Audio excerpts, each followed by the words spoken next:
ወሰላቱ ወሰላሙ ዐላ ረሱልላህ። አሁንም ያው የጋብቻ ጉዳይ በዛ ዙሪያ የዒዳ ሁኔታዎች በተለያየ መልኩ እያሰመረባቸው ነው ያለው።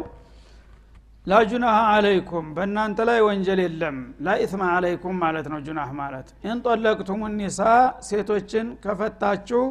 ማለም ተመስሁነ ሳትነኳቸው በፊት አው ተፍሪዱ ለሁን ወይም ደግሞ በመህር መልክ የሚሰጠውን ነገር ሳትወስኑ ይህን ያህል ብላችሁ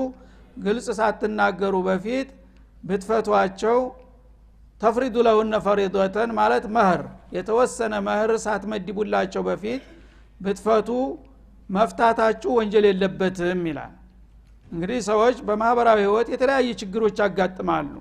ትዳር ተፈላልገው ኒካህ ይታሰራል። ኒካህ ከታሰረ በኋላ አንድ ችግር ይፈጠርና ወዳውኑ እንዲፈርስ ይደረጋል ማለት ነው፣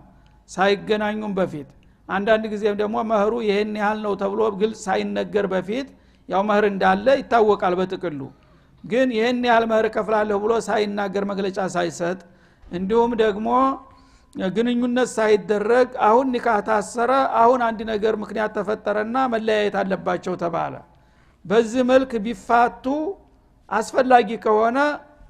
ይፈቀዳል፣ መለያየታቸውን የሚከለክል ነገር የለም ነው የሚለው። ምክንያቱም የተለያዩ ምክንያቶች ይመጣሉ። አንዳንድ ጊዜ ትዳሩ ሊቀጥል የማይችልበት ሁኔታ ሁላቸውም ያምኑበታል። እንደዚህ ከሆነስ አይሆንም ካሁኑ መለያየት አለብን ይላሉ። ያን ነገር የዚህ አይነት ነገር በሚመጣ ጊዜ ሴቶችን ሳትገናኟቸውም የመህር ገንዘቡም ሳይወሰንም የመፋታትና የመለያየት ሁኔታ ከተከሰተ ፍቹ አይከለከልም። በመሰረቱ አስፈላጊ ነው እስከተባለ ድረስ ማለት ነው። ለምን ፍቹ የማይሆን ጋብቻ ይቀጥል ከተባለ ጎጅ ነው የሚሆነው፣ በሷም በኩል በሱም በኩል ይጎዳል ማለት ነው። ገና ከመነሻው እንቅፋት ካጋጠመው በዚህ መልክ መቀጠል አንችልም ብለው ካመኑ አትፋቱ ብሎ ተጽዕኖ ሊደረግላቸው አይገባም። ችግራቸው ነውና እንዲፋቱ የሚያደርገው ማለት ነው። እና በዚህ መልክ የተለያዩትን ሰዎች ከተለያዩ ምን ይሆናል? ወደ ዒዳውና ወደ መህሩ ስንሄድ ግን አዲስ ህግ ይመጣል እዚህ ላይ ማለት ነው። በመሰረቱ ዒዳ የለባትም። ሳትገናኛት ተፈታሃት ነፃ ናት። ዛሬ ተፈታ ነገ ደግሞ ሌላውን ማግባት ትችላለች ማለት ነው። ግንኙነት ሳያደርጉ ወይም ኸልዋ ካላደረጉ አንዳንድ ዑለሞች እንደሚሉት ኸልዋ የሚባለው እንደ ግንኙነትም ይቆጠራል ማለት ነው። ማለት ክፍል ይዘህ ገብተህ የተወሰነ ጊዜ አብረህ ቆይታ ካደረግ ልትገናኙም ላትገናኙም ትችላላችሁ። ያ ከሆነ እንደ መገናኘት ይቆጠራል የሚሉ አሉ፣ ለጥንቃቄ ማለት ነው። እና እሷን ክፍል ይዘህ ሳትገባ ልክ ኒካሁ እንደታሰረ ወይም ደግሞ በአየር ላይ ሊሆን ይችላል፣ ሩቅ አገርና ሩቅ አገር ሆኖ ሊጋቡ ይችላሉ። በዛ ሁኔታ ላይ ሳይገናኙ ምንም ቆይታ ሳያደርጉ ተተነጣጠሉ፣ እሷ ልክ እንደተፈታች ዒዳ የለባትም፣ ነፃ ናት ማለት ነው። መህርን በሚመለከት ግን ተጠርቶላት ከሆነ መጀመሪያ 10 ሺህ ከፍላለሁ ብሎ ከሆነ የተስማማው ኒካሁ በመታሰሩ ብቻ ግማሽ ይገባታል ማለት ነው፣ ሳይገናኝ። ግን ተነካትሳ ሙሉውን ይከፍላል ማለት ነው። ስለዚህ በዚህ መልክ ደግሞ የሚፈቱትን ሰዎች በምን መልክ መታየት እንዳለበት ይገልጻል በዛ አያት ማለት ነው። በእናንተ ላይ ወንጀል የለም ሴቶችን በመፈቱ ጊዜ ተመገናኘት በፊት ወይም ደግሞ መህሩ ይህን ያህል ነው ተብሎ ተመመደቡ በፊት ከሆነ ፈሪዳ ወመቲዑሁና አለል ሙሲዕ፣ በዚህ መልክ የተፈቱትን ሴቶች መህሩም ሳይወሰን ግንኙነቱም ሳይደረግ ከሆነ እነዚህን ሴቶች ዒዳ የለባቸውም በመሰረቱ። ግን ሙትዓ የሚባል ነገር ይሰጣቸዋል። መህሩም አልተወሰነም፣ የተወሰነ ስለሌለ ይህን ያህል ክፈል አይባልም። መህሩ በሙትዓ ይተካል ማለት ነው። ሙትዓ በሚባል ክፍያ ይተካል። ይሄ ሙትዓ የሚባለው ምን ያህል ነው ወደሚለው ሲመጣ አለል ሙሲዒ ቀደሩህ፣ ሀብታም ባለጸጋ ሰው ከሆነ የዚህ አይነት የጋብቻ ሙከራ አድርጎ የፈረሰበት በሚችለው አቅም ሙትዓ ይከፍላል ይላል። ወአለል ሙቅቲሪ ቀደሩ፣ በደሃም ላይ ደግሞ በመጠኑ ባለችው አቅሙ ይጣልበታል ይላል። ምክንያቱም አንድ ወጥ የሆነ ኮታ አይሰጥም ማለት ነው። መህር ምንጊዜም ቢሆን ሰዎች ሲጋቡ እንዳቅማቸው ነው የሚስማሙት ማለት ነው። ሀብታም በ100 ሺህ የሚቆጠር ሊሰጥ ይችላል፣ ማን ይከለክለዋል እስካለው ድረስ ማለት ነው። ልትጠይቅም ትችላለች እሷ። መካከለኛ ደረጃ ያለው ደግሞ ግፋ ቢል 10 ሺህ 15 ሺህ ይጠይቃል። ዝቅተኛ ከሆነ ደግሞ በ1 ሺህም ከዛም በታች ሊሆን ይችላል ማለት ነው። ይሄ አቅማችሁ የኢኮኖሚ አቅማችሁ ነው የሚወስነው እኔ ጣልቃ ገብቼ ይሄን ያህል ነው አላላችሁም እና ሙትዓም ላይ ስትመጡ እንደዛው ነው ሙትዓ ማለት ያው ጋብቻው ተሰናክሎ የፈረሰባቸው ሰዎች መህሩም ሳይጠራ ከቀረ ተጠርቶ ከሆነ ግማሹን ነው ብለናል ተጠርቶ ከሆነ ያልተጠራ ከሆነ ግን ነፃ አትሄድም ማለት ነው ምክንያቱም አቅድ ተደርጓል አዲ ከተደረገ ያው መህር እንደሚኖር የታወቀ ነው ባይጠራም ማለት ነው ግን ባለመጠራቱ ለባል ይሻሻልለታል ስላልተጠራ ሙትዓ እንጂ መህር የለብህም ይባላል ማለት ነው ይሄ ሙትዓ የሚባለው ምንድነው ጉርሻ ማለት ነው ወይም ደግሞ የሞራል ካሳ ይባላል አይደል በተለምዶ በአገራችን ያልተሳካ ጋብቻ ተተሰናከለ በቃ እሷ ትዳር አገኘሁ ብላ እሷ ጓደኞቿ በተሰቧ ደስ ብሏቸዋል አሁን እንደገና ባልታሰበ ፍጥነት ተፈረሰ በሚባል ጊዜ ሞራሏ ይነካል ሴትየዋ ማለት ነው ትደነግጣለች በተሰብም እንደዛው ያፍራል ማለት ነው ያኔ የተወሰነ ገንዘብ ስጧት ለምትሰናበተው ሴት ነው የሚለው እና መህርም አላገኘች ምንም አላገኘች ተምላ መጣች ከሚባል አይ ገንዘብ ሰጥቷታል እንዲህ አይነት ነገር አበርክቶላታል ሲባል ይጠግናል ማለት ነው የተወሰነ ነገር ማግኘቷ እና ኒካሁ ያው እሱ አይደለም ያፈረሰው በተከሰተው ችግር ነው የፈረሰው ግን ምንም ነገር ባልም አላገኘች ገንዘብም አላገኘች ከተባለ ችግሯ ድርብርብ ሆነ ማለት ነው ግን የተወሰነ ገንዘብ ይዛ ተሄደች ጥቅም አግኝታለች ማለት ነው ነፃ አይደለም የመጣችው ስለዚህ የሚሰጠው ጥቅም ሙትዓ ይባላል እንግዲህ ሀብታም ከሆነ እንደ ሀብታምነቱ ዳጎስ ያለ ነገር መስጠት አለበት ወላሂ አላህ አልሻውም እንጂ እኔ ያው ትዳር ነበር የፈለኩት እንግዲህ ይሄ ችግር ከተፈጠረ ምን አደርጋለሁ ይቺል አንዳንድ ነገር ትሆንሽ ብሎ አንድ 5000 10000 ቢሰጣት ሀብታም ተሆነ እሱን ማይጎዳው ለሷም ይጠቅማታል ማለት ነው ደግሞ ዝቅተኛም ከሆነ ባለች አቅሙ ምስኪኑም ቢሆን አንድ 500 ቢሰጣት ለሷ አንድ ነገር ነው ማለት ነው ዝም ብለሽ ግን በመጣሽበት እግር ሂጂ ተተባለ ሞራሏ የበለጠ ይጎዳል ማለት ነው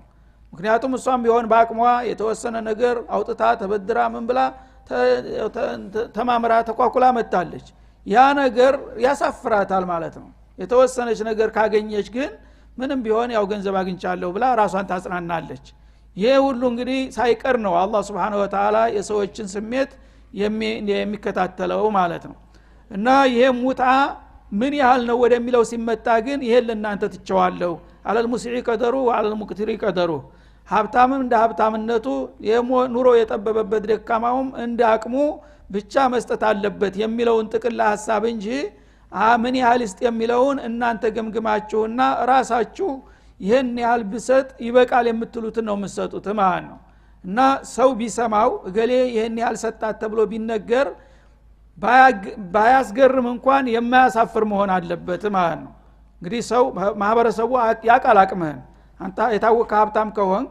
ሙትዓ 1000 ብር ሰጣት ቢባል በሀብታም ደረጃ ያሳፍራል እንዴ በሱ አቅም ይሄን ነው እንደሚሰጣት ምን አይነት ነው የሚባለው ለዲያ ግን ትልቅ ነው ግን ሰው የማይታዘብህ መሆን አለበት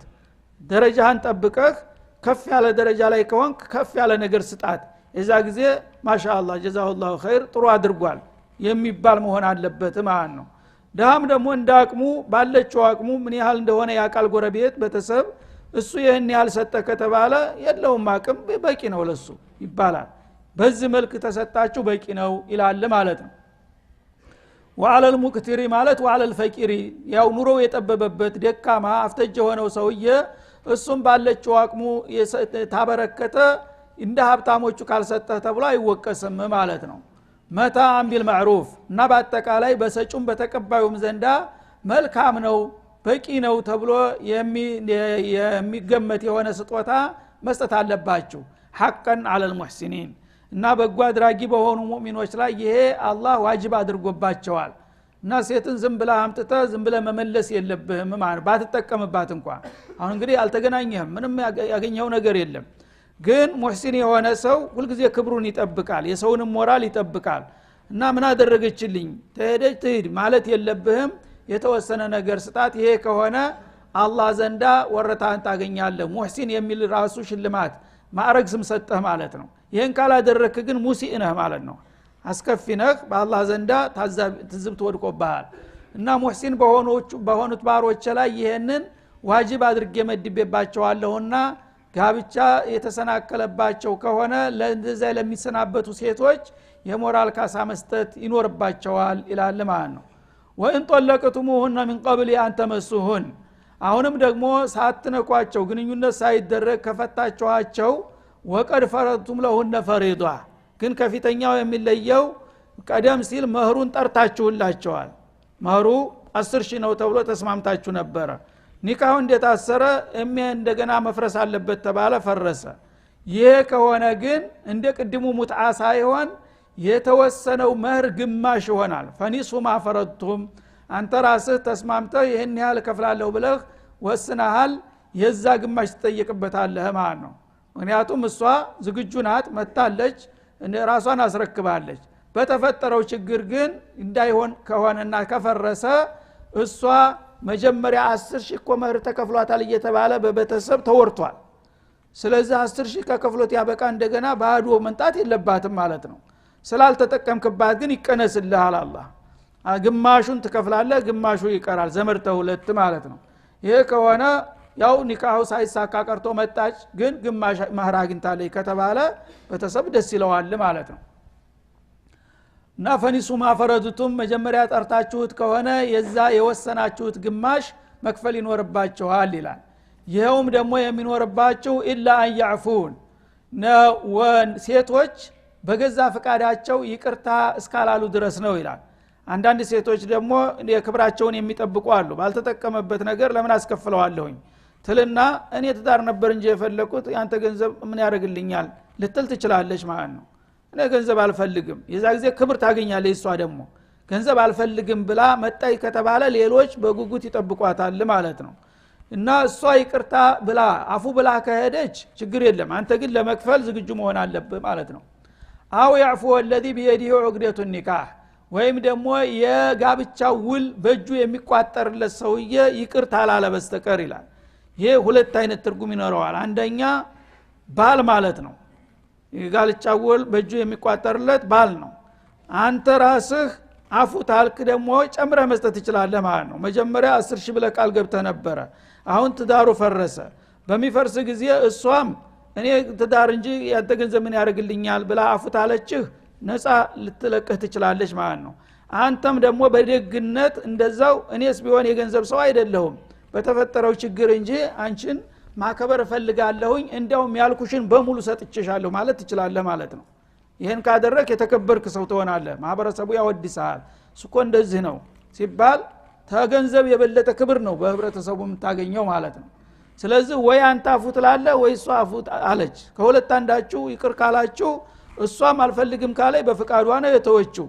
አንተም ደግሞ አንዴ ቃል ገብቻለሁ ቃሌን አላጥፈውም ባልተጠቀምባትም ሙሉውን መህር ትውሰድ ካልክ ማሻአላህ የተባረክ ሰው ሆንክ ማለት ነው ሁለተኛው ያዕፉ الذي بيده عقدة النكاح ማለት የሷ ሐላፊ ተብሎም ተፈስሯል የሴትየዋ ቤተሰብ ሐላፊ ማለት ነው እና አንዳንድ ሴቶች ራሳቸው እንግዲህ መልስ አይሰጡም ያፍራሉ ይፈራሉ አባቷ ወንድሟ ሐላፊዋ ነው የሚናገረው ማለት ነው እና ትዳሩ ፈረሰ አልተሳካም ምን ስለመሩ ምን ትላላችሁ በሚባል ጊዜ አባት ያው በሸሪዓው መሰረት የሚከፈለውን አምጡ ብሎ ሊጠይቅ ይችላል መብቱ ነው ወይም ደግሞ እኛ ተትዳሩ እንጂ ከገንዘብ ምን አለን እኔ ልጅ ነገ የበለጠ ታመጣለች አይደለም ወይ ትቻለውኝ ብሎ ውሳኔ ሊሰጥ ይችላል ማለት ነው ልጁን ወክሎ የዛ ጊዜም አባት የሰጠው መግለጫ እሷም ተሱ ፍቃድ ስለማትወጣ በዚህ መልክ ነፃ ካደረገ አማትህ ሊቀርልህ ይችላል ማለት ነው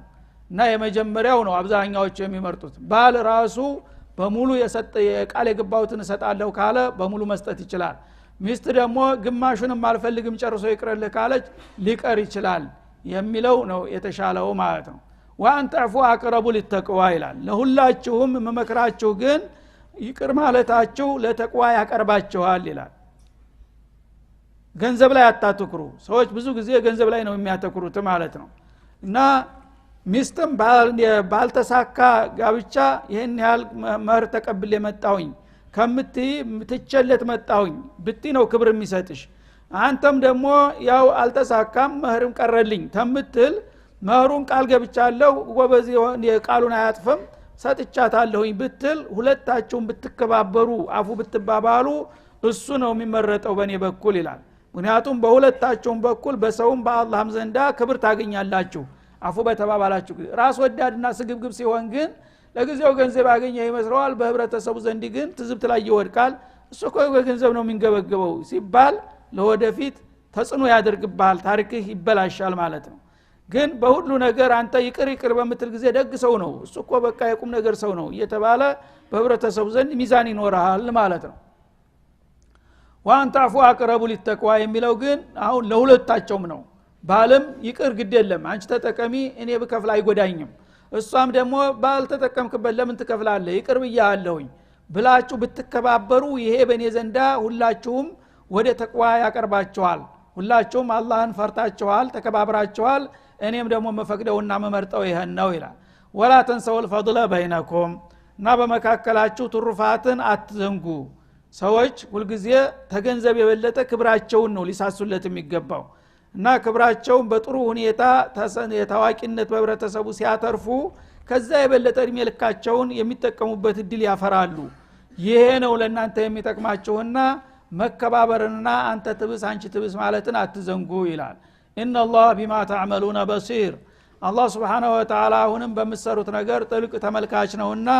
እኔ በነገርኳችሁና በመከርካችሁ ከሄዳችሁ በዱንያም በአኺራም የተሻለ ውጤት ታገኛላችሁ በማለት ይመክራል ማለት ነው የሁሉ መመሪያ የሚያቀው ሰው የለም ሙስሊም ነን እየተባለ ማለት ነው ዝም ብሎ በሰይጣን መመሪያ እንደፈለገ ነው ሁሉም ይጨማለቀው ግን አላህ ይሄን ሁሉ ስርዓት እንድናከብርና እንድንከባበር ነው የሚመክረን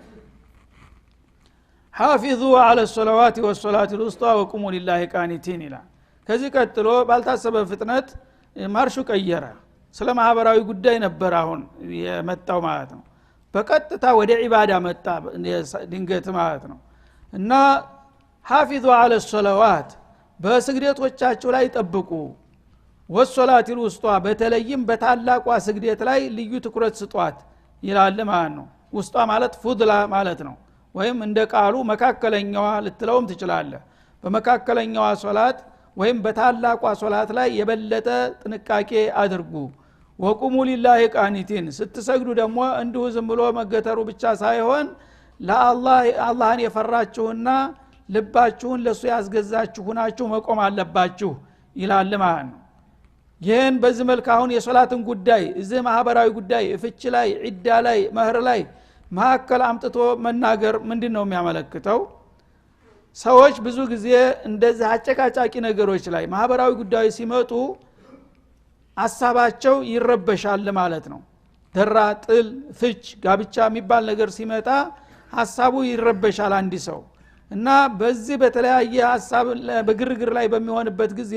ሶላትን ይዘነጋል ማለት ነው ስለዚህ የናንተ ማህበራዊ ጉዳይ ስታሳድዱ የኔ ስግደት እንዳትረሱ መልእክቱ የኔ ስግደት እንዳትረሱ የተለያየ የሚያሻክል ነገር የሚያበሳጭ ነገር የሚያስደስት ነገር ቢያጋጥምህም መቼም የሆነው ይሁን ሶላቴ ላይ አደራ ይልሃል እንደገና ማለት ነው እና ሶላትን ታጓደልክ ይሄ ትልቁ ችግር እዛ ላይ ነው የሚመጣው እኔ ጋር የምትጋጨው ማህበራዊ ህይወትህንም እየረዳሁህ ነው የሚበጅህን የሚጠቅምህን እየነገርኩ እየመከርኩ ነው ያለው በዚህ መልክ መሄድ አለብህ በዚህ ውጣውረር ላይ ደግሞ ስትባትል የሶላቱ ጉዳይ እንዲያተረሳው ሐፊዙ አለ ሶላዋት በስግደቶቻችሁ ላይ ጠብቁ የፈለገው ይሁን የመጣው ይምጣ ሶላት ወቅቱ ተጠብቆ ስርዓቱ ተሟልቶ ጸጥ ብለ በተረጋጋ መንፈስ መስገድን አትዘንጋ በተለይም ታላቋ ሶላት ደግሞ ይላል ማለት ነው ወይም መካከለኛዋ ሶላት ታላቋ ሶላት ማለት ሶላት አልዓስር ናት ያው በሐዲስ ተፈስሯል ማለት ነው እና ሶላት አልዓስር መካከለኛ ናት ከበፊቷ ሁለት በኋላ ሁለት ሶላቶች አሉ ማለት ነው እንደገና ታላቅ ሶላት ናት አላህ ከሁሉም ነገር ላይ የፈለገውን ይመርጣል ከማንኛውም ነገር መካከል አለቃ ያደርግለታል አላህ يخلق ما يشاء ويختار ما كان لهم الخير እንዳለው ማለት ነው ኢባዳም እንደ ኢባዳነቱ አለቃ አለው ማለት ነው ስለዚህ ከሁሉም ሶላቶች የምትልቀውና የምትበልጠው ሶላት አልዓስር ናት ሶላት አልዓስርን የጠበቀ ሰው ሌላው ሶላት በቀላሉ እንደማያመልጠው ነው ማለት ነው ለምን እንደምታውቁት ሶላት አልዓስር ብዙ ጊዜ ነሻት ሰዓት ላይ ነው የምትመጣው ነጋዴ ለምሳሌ በአስር ላይ እንዴት ነው ንግዱ የሚደራው ሁሉ ሰው ገንፍሎ ወደ ሱቅ ነው የሚሄደው አስር ላይ በሚሆን ጊዜ በተለይ ሞቃቱ ሀገር እንደዛ ሀገር ማለት ነው የመንግስት ሰራተኛም ቢሆን የሥራ ማጠቃለያ የመጨረሻ ሰዓት ላይ ነው በዛ ሰዓት ተዝረከረከውን ነገር ሁሉ ለማሟላት ይሮጣል ማለት ነው አስተማሪም ተማሪም እንደዛው የመጨረሻ ሰዓት ስለሆነች በዛ ሰዓት ለማጠቃለል ሁሉም ይባትላል ማለት ነው። ገበሬውም እንደዛው የዘራው ዘር እንዳያድርበት ቶልቶሎ ያችን ለመጨረስ ይሯሯጣል ማለት ነው። የሙያ ሰራተኛውም እንደዛው ማጠቃለያ ሰዓት ስለሆነ ማለት ነው። በተለይ ደግሞ ማህበራዊ ጉዳይ አጨቃጫቂ ነገር ምናምን ከመጣ ደግሞ የባሰ ይሻገላል፣ ወቅት ይጠበዋል ማለት ነው። በዛ ወቅቱ ተጣበበ ብለህ የኔን ስግደት ወደ ኋላ ያንተን ጉዳይ ወደፊት ብታደርግ ወየውልህ ተጠንቀቅ ይላል። በተለይም ሶላት አልዓስር መንፋተቱ ሶላት አልዓስር فكأنما وتر اهله وماله ይላሉ ረሱልም። ሶላት አልዓስር ያመለጠው ሰው አለይሂ ሰላቱ ወሰለም ኪሳራው ምን ያህል እንደሆነ ልንገራቸው አሉ። አንድ ቀን አንድ ሶላት አልዓስር ያመለጠው ሰው ኪሳራው فكأنما وتر اهله وماله አንድ ሰው 40 አመት 50 አመት ለፍቶ ፈግቶ ያፈራው ቤቱ ንብረቱ አለ። አንድ ቀን ቃጠሎ ተነስቶ በአንድ ሰዓት ውስጥ ያለ ንብረትህን በሙሉ ሱቅህን እንዳለ ያወድማል አይደለም። አንዳንድ ጊዜ ቤተሰብም ሳይወጣ ይቀራል፣ ልጆችህ ባለቤትህ እዛው ይቀራሉ ማለት ነው። ምን ያህል ነው ኪሳራው ይሄ ሰውዬ? ከአንደማ ዊትራ አህለው ወማለው ቤተሰቡን ንብረቱን እድሜ ልክ በሙሉ የደከምክበት ባንዴ አመድ ሆኖ ባዶ እጅህን ትቀራለህ፣ ለጉዱ ትቀራለህ ማለት ነው። የለበስካትን ልብስ ብቻ ቀርተ ይህ አይነት ሰውዬ ኪሳራው ምን ያህል ነው አሉ። ምን ያህል የታወቀ ነው። አንድ ቀን አስር ያለፈው ሙስሊም ያን ያህል ነው ኪሳራው አሉ። እኛ ግን ባልሆነው በየቀኑ ነው ምክንያቱም የሚፈጠረው ማለት ነው። አንዲት አስር ማለፍ ማለት እድሜ ልክህን 70 አመት 80 አመት የለፋበትን ቤት ንብረትህን ልጆችን እንዳጣ ያህል ነው ኪሳራው እያሉ ነው ረሱል አለይሂ ሰላቱ ወሰለም። ሰዎች ግን ይሄን አያውቁም ማለት ነው። መሽጎል ነኝ አሁን ቀስ በየ ይልሃል ማለት ነው። እንዳውም ሽጉል የሌለባቸው ሻይ እየጠጡ ሲጃራ እያጨሱ የሚያሳልፉ ስንቶቹ ናቸው? ይሄ እንግዲህ አንድ ቀን ብቻ ያለፈው ይሄን ያህል ከሆነ በየቀኑ በተለያዩ ምክንያቶች የሚያሳልፈው ሰው ኪሳራው ምን ያህል ነው ብሎ ለመገመት እናታቃላችሁ ማለት ነው። ስለዚህ ይሄንን ለመጠቆም አላህ በተለያዩ ማህበራዊ ህይወት ውስጥ ገብታችሁ ስትባትሉ የኔን ስግደት እንዳታጓድሉ፣ በተለይም ታላቋ ስግደት እሷ የጠበቀ ሰው የተለያየ ሹግል የሚበዛባት ስለሆነች በሌላ ጊዜ ደግሞ ሌላው ተራ ሶላት እንደማያመልጠው ነው ማለት ነው እንጂ ሌላው ግድ የለም ቢያልፍ ለማለት አይደለም። ወቁሙ ሊላሂ ቃኒቲን ስግደቱ ደግሞ ዝም ብሎ ለይስሙላ መሰገዱ ብቻ አይደለም። ስትሰግዱ ቃልበን ወቃለባ በልባችሁም በአካላችሁም ተረጋግታችሁ ረጋ በላችሁ በሚገባ መስገድ አለባችሁ እና ድምጻችሁንም ዝቅ አድርጋችሁ ስሜታችሁን ተሰመስጣችሁ በአላህ አዞማ ተከባችሁ ነው መስገድ ያለባችሁ። በዚህ መልክ ከሰገዳችሁ ያ አይነቱ ስግደት ነው አላህ ዘንዳ እነ ሶላተ ተንሃ አኒል ፈሕሻኢ ወልሙንከር የሚለውን ሽልማት የሚያስገኘው ማለት ነው። ፈኢን ኺፍቱም ስግደታችሁ እንግዲህ በማንኛውም ጊዜ በደስታም በመከራም በፍርሃትም በጦርነትም በማንም ጊዜ ሶላት ይቅር የሚባል ነገር አይደለም። ሶላትን ለመስገድ ጸጥታ የደፈረሰበት አካባቢ ከሆነስ የዛ ጊዜ ነፍስ ማዳን ጉዳይ ነውና ግድለም የሚባል ነገር የለም ይላል።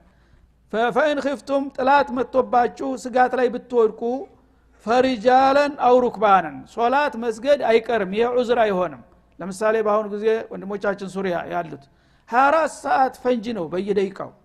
24 ሰዓት ሙጥንቅጥ ነው። አንዴ ቤቱ በላይ ላይ ይደረመስብሃል። በዛ ሰዓት እንኳን ሆነ ሶላት ማሳለፍ አይፈቀድም እያለ ነው አላህ Subhanahu Wa Ta'ala። እኛ ግን ዝም ብለን በሰላም በደስታ ሆነን እናሳልፋለን። እና ብትፈሩ ውጥንቅጥ ቢፈጠርና በጣም ጭንቀት ቢከባችሁ ይላል የቁማችሁ ለመስገድ የማያስችል ሁኔታ እንኳን ተተፈጠረ ፈሪጃለን በእግራችሁ እየሄዳችሁም ቢሆን ስገዱ ይላል። እየተጓዝክ ትሰግዳለህ ሻሪዕ ላይ ሱብሃንአላህ። የሶላት ጥብቀት ምን ያህል እንደሆነ አው ሩክባንን ወይም በመጓጓዣ በመኪናም ላይ ሆነ በባቡርም ላይ ሆነ በአይሮፕላንም ሆነ ባለህበት መጓጓዣ ላይ ሆነ በምትችለው መጠን መስገድ አለብህ። ማለፍ ግን የሚባል ነገር የለም ይላል ማለት። ፈኢዛ አሚንቱም ይሄ አሸባሪው ችግር ተወግዶ በምትረጋጉበት ጊዜ ደግሞ ፈዝኩሩላህ ከማ አለመኩም ማለም ተኩኑ ተዕለሙን ወትሮ ስለ ሶላት ስርዓት የማታውቁ የነበረውን ያስተማራችሁ የሆነው ጌታ ባሳወቃችሁ መሰረት እንደገና የተሟላውን ስግደት ትሰግዳላችሁ። በዶሩራ ጊዜ በችግር ጊዜ እንደ ችግር በምቾት ጊዜ እንደ ምቾት መሰገድ አለበት። ሶላት ማሳለፍ የሚባል ግን በሙስሊም ዘንዳ አይታሰብም ይላል አላህ Subhanahu Wa Ta'ala። ጦርነት ውስጥ ያለ አውደ ውጊያ ላይ ያለ እየተኮስክ ሶላት ከደረሰብህ ግማሽ ወታደር ተሰልፎ ሶፍ ሰግዶ ጀማዓ እንኳን መጓደል የለበትም ግማሹ ዘብቁሞ መታኮስ አለበት ነው የሚልህ ማለት ነው እኛ የት ነው ያለ ነው በጦርነት ላይ ያለ ሰው እየረገፈ ያለ መስገድ አለብህ ለምን የመጨረሻ ግዴታ ይሆናል ስትሞት እንደውም ሶላት ያስፈልጋል እኮ ወንጀል ይዘህ ነው እንደመሄድ ያለብህ የጌታን ሶላት ሰግደህ ብትሄድ ጀነት ነው የምታገኘው ማለት ነው እና በጦርነት ላይ ያላችሁ ቁሞ አንድ ቦታ ለመስገድ ካልተቻለ ኢህራም አድርግ ባለህበት እየተጓዝክ ነው ወይ ያሳደድክ ነው ወይ እየሸሸህ ነው ባለህበት ብትሄድ ዶሩራ የለውም በሌላ ጊዜ ሶላት እየሰገዱ መራመድ መንቀሳቀስ ክልክል ነው አሁን ግን ማሻሻያ ተደርጎልሃል ችግር ስላለ መሄድ ትችላለህ እየሰገድክ ግን እየጠቀስክ ማለት ነው እንደዚህ ሩኩ ታረጋለህ እየተጓዝክ ነው ቀጥ ትላለህ ሱጁድ ታረጋለህ በዛ መልክ እየሄድክም እየሰገድክም ትወጣዋለህ እንጂ ሶላት ማሳለፍ የሚባል ነገር የለም ነው የሚለው አላህ Subhanahu Wa Ta'ala በመጓጓዣም ላይ ከሆንክ እንደዛው በመጓጓዣው ላይ ያለ ቁጭ ብለህም ከሆነ ቁመህም ከሆነ በመትችልበት መጠን እየጠቀስክ መስገድ ትችላለህ ግን ዝም ብሎ ማሳለፍ የሚባል ነገር አይኖርም ምናልባት ያው ሰላም ቦታ ደርሳለሁ ሶላቱ ሳያልፍ ካልክ ያ የምትደርስበት ጊዜ ካለ ልትጠብቅ ትችላለህ የሚያልፍ ከሆነ ግን ባለህበት ቦታ ቁመህም እየሄድክም ባለህበት እንቅስቃሴ ሶላቱ መሰገድ ያለበት ነው የሚለው ማለት ነው እና ፈዝኩሩላህ አላህን አውሱ ማለት ሶሉ ሊላህ አላህን መርሳት የለብህም የፈለገው ሽብር ችግር ቢመጣ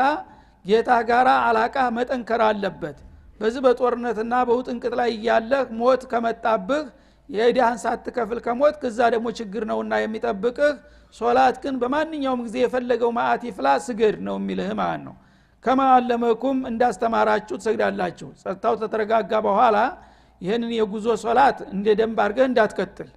ያው የችግር ሶላት ነው ይሄርክ የሰገርከው አሁን ግን ሰላም በሚሰፍን ጊዜ ወትሮስ አስተምርህ ኖርማል የሆነውን ሙሉን ስግደት ትቀጥላለህ እንደገና ነው የሚለው ማለት ነው ማለም ተኩኑ ተዕለሙን የማታቁት የነበረውን ስርዓተ ስግደት እንዳስተማራችሁ ሁሉ በሰላም ጊዜ ሽሩጡን አዳቡን ሱነኑን ሙስተሐባቱን አሟልተህ ትሰግዳለህ በችግር ጊዜ ደግሞ በመሰረቱ ይሰገድ በሚቻለው መጠን ከሰገድክ ችግር የለውም ይላል ማለት ነው هذا وصلى الله وسلم على النبي وإلى اللقاء السلام عليكم ورحمة الله